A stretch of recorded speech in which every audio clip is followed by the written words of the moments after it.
হ্যাঁ, আজকে ছাত্রছাত্রীরা বা যারা তোমরা বিভিন্ন কম্পিটিটিভ পরীক্ষা দাও, চাকরির পরীক্ষা, তাদের জন্য আমি একটি ক্লাস নিয়েছি জিকে এবং জিআই।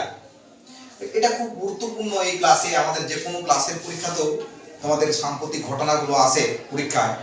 এই সাম্প্রতিক ঘটনাগুলো কিন্তু খুব গুরুত্বপূর্ণ সহকারে আমাদের দেখা উচিত, কারণ এটা আমাদের জীবনের যেসব চাকরি পরীক্ষাগুলো সেগুলোর ক্ষেত্রে কিন্তু আমাদের কাজে লাগে। অতএব সাম্প্রতিক ঘটনা বা জিকে পরীক্ষাতে অনেকেই দেখি এটার প্রতি গুরুত্ব হারিয়ে দেয়, বা ছাত্রছাত্রীরা তোমরা অনেকে দেখি এটাকে এড়িয়ে চলো। এটা কিন্তু করবে না। জিকে এবং জিআই বা এগুলো যেগুলো পড়ানো হয় স্কুলে বা তোমাদের শিক্ষকের কাছ থেকে তোমরা পড়ো, বা বিভিন্ন বই থেকে তোমরা গাইড বই বিভিন্ন জায়গায় পত্র পত্রিকাতেও পড়ো, সেই কারেন্ট অ্যাফেয়ার্স বা সাম্প্রতিক ঘটনা যেগুলো বলা হয় সেগুলো কিন্তু তোমরা গুরুত্ব সহকারে পড়বে। আজকে যে ক্লাসটা নিয়েছি, দেখো আমি ইতিহাসের কয়েকটা দিয়েছি। স্বাধীন ভারতের প্রথম রেলমন্ত্রী কে? জন মাথায়। 1853 সালে ভারতের প্রথম রেল লাইন চালু হয় কোথায়? বোম্বে ও থানের মধ্যে। প্রার্থনা সমাজের প্রতিষ্ঠাতা কে? স্বামী দয়ানন্দ। সত্যশোধক সমাজ প্রতিষ্ঠা করে কে করেন? জ্যোতিবা ফুলে। ব্রাহ্ম সমাজ কবে প্রতিষ্ঠা হয়? 1828 সালে। এরকম কিছু কিছু আরো প্রশ্ন, যেটা সাম্প্রতিক ঘটনার যে প্রশ্নগুলো রয়েছে সেগুলো তোমরা পড়বে, সেগুলো পরবর্তীকালে আলোচনা করব।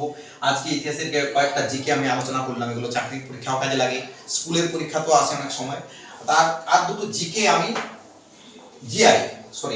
এই জিআই গুলো দেখো কত তাড়াতাড়ি করা যেতে পারে, সেগুলোর জন্য আমি আলোচনা করার জন্য দুটো জিআই লিখেছি। দেখো অ্যান্সারটা কিভাবে করা। প্রথম দেখো, খুব সহজে 1 সেকেন্ডের মধ্যে কিন্তু আমি এটা উত্তর করে দেবো। দেখো 30 + 20 যোগ করে দাও, কত হলো? 50। এর দুটোর অন্তর করো, কত হবে অন্তর? 10 হবে। গুণিত 10 করে দাও সমান 500। দেখো কি সুন্দর উত্তরটা হয়ে গেল। এটা অ্যান্সার হয়ে গেল 500। এরকম তোমরা যদি টিক্সগুলো জেনে যাও জিআই এর কিভাবে তোমাদের পরীক্ষায় মনে রাখবে। পরীক্ষায় তো সময় খুব অল্প থাকে, সেই সময়ের মধ্যে তোমাকে কম্পিটিটিভ পরীক্ষায় লিখতে হবে, অর্থাৎ এগুলোর উত্তরগুলো করতে হবে, তবে তুমি পরীক্ষায় পাস করতে পারবে। দেখো আবার একটা দেখতে হবে। এটার যদি আমি দুটোর মধ্যে অন্তর করি, প্লাস করে দিলাম, প্লাস করলে কত হবে? 0 4 50 ইন্টু এটা মাইনাস করলে কত হবে? 26 2, তাহলে কত হলো? 2 হলো, তাহলে 100। দেখো কত সুন্দর অ্যান্সারটা হচ্ছে।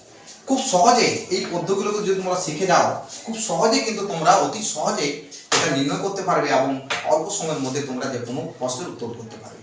আজকের ক্লাসটা এইটুকু। তোমরা আরো পরবর্তী কারেন্ট অ্যাফেয়ার্স এবং জিকে ক্লাস আমি আলোচনা করব।